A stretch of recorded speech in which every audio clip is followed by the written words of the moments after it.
Hi there, I'm Becky Hammond, founder and strengths maven over at Isogo and isogostrong.com. Welcome to Isogo TV video podcast and now also the audio podcast, which we're so excited about. Here on Isogo TV, we are fueling marriage connection, parenting grace, and work energy by focusing in on your strengths instead of fixating on your weakness. We are in our third season of Isogo TV, and this is episode number 62. During this mini-series, we are looking conflict right in the eye. Because the thing about conflict is, if you're breathing, you experience it.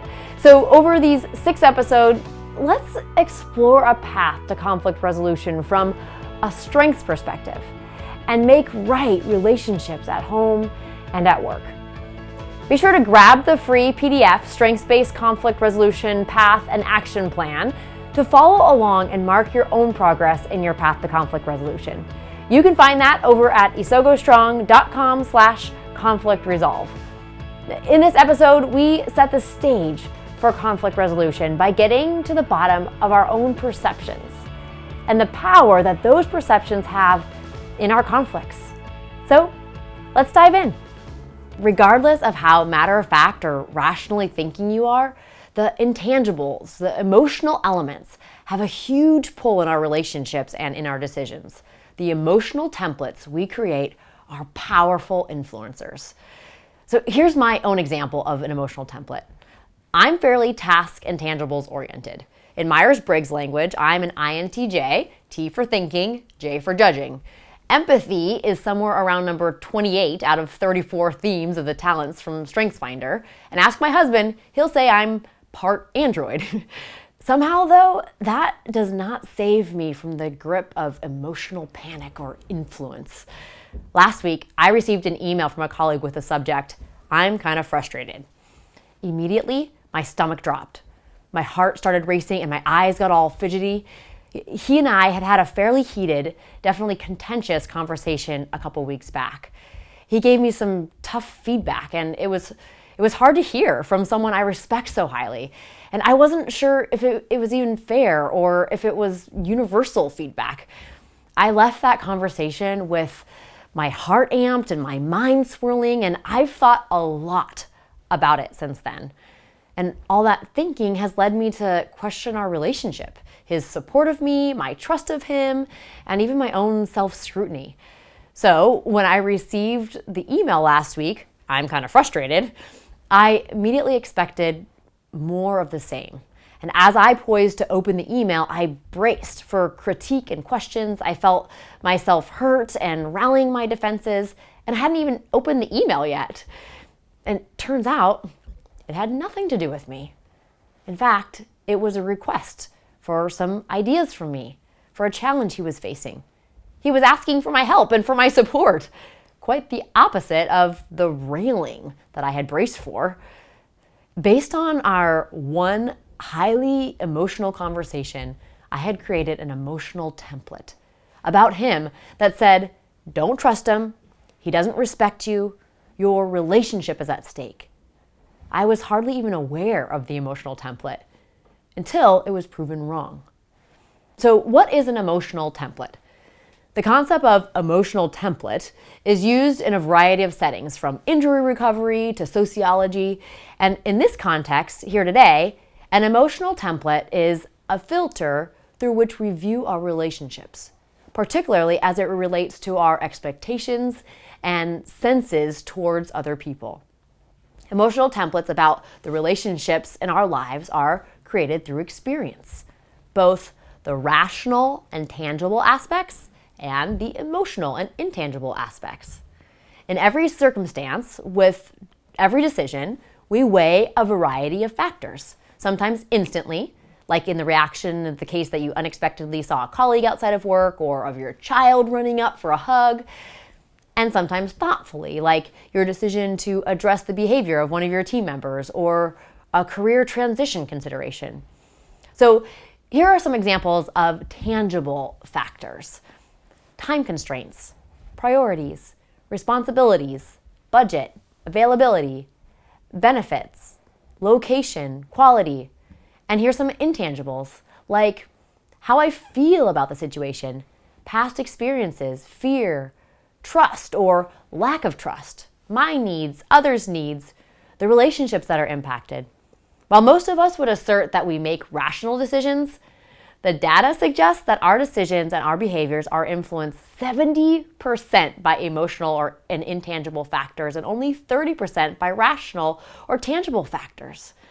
And similarly, the relationships we build, both personally and professionally, are influenced by the emotional templates we subconsciously create as we interact. How we feel about someone and their strengths makes all the difference in how well we interact and what we assume about them. So let's explore your own emotional templates to see for yourself how your perception and intangible factors influence your working and home relationships. And activity attribution here to the amazing colleague and friend of mine, Erin Passons. So here's your emotional templates activity. First, think of someone with whom you have a great relationship or great working relationship. What thoughts, feelings, and experiences do you associate with this relationship?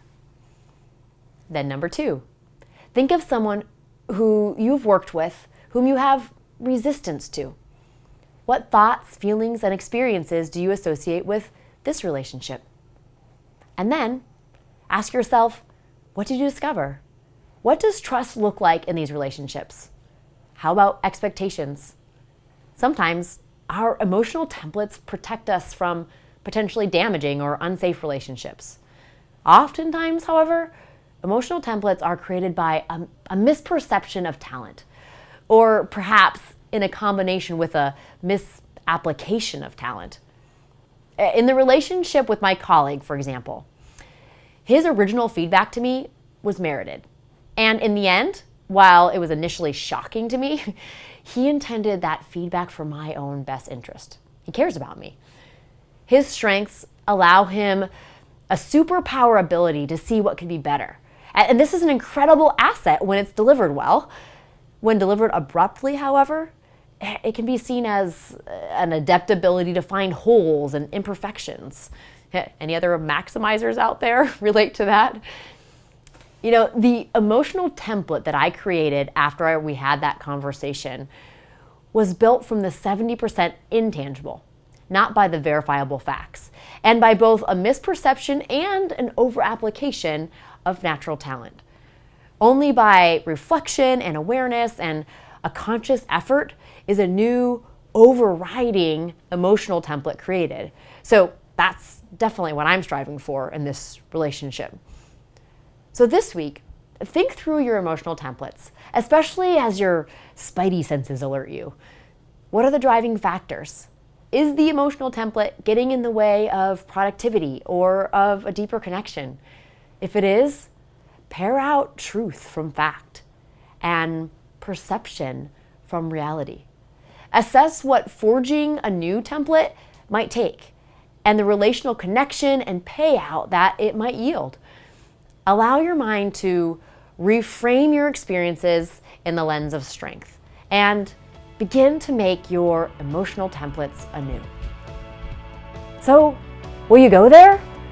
This week, would you commit to exploring the emotional templates that you carry into your current conflict, to using the strengths of the people around you to check your perception about them?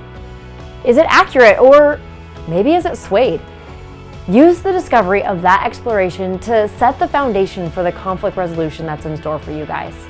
And as you do that, you'll also not want to miss out on the free PDF we're offering with this series. It's called The Strengths-Based Conflict Resolution Path and Action Plan. You can get that over at isogostrong.com/conflict resolve. So be sure to go grab that right now. Ultimately, my dream would be to get to the bottom of every conflict in every home and in every workplace across the world.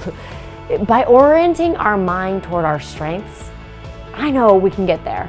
So I'd love to ask you to share Isogo TV, the video or the audio version, with your circles on Facebook, Instagram, or right there in your home or your office.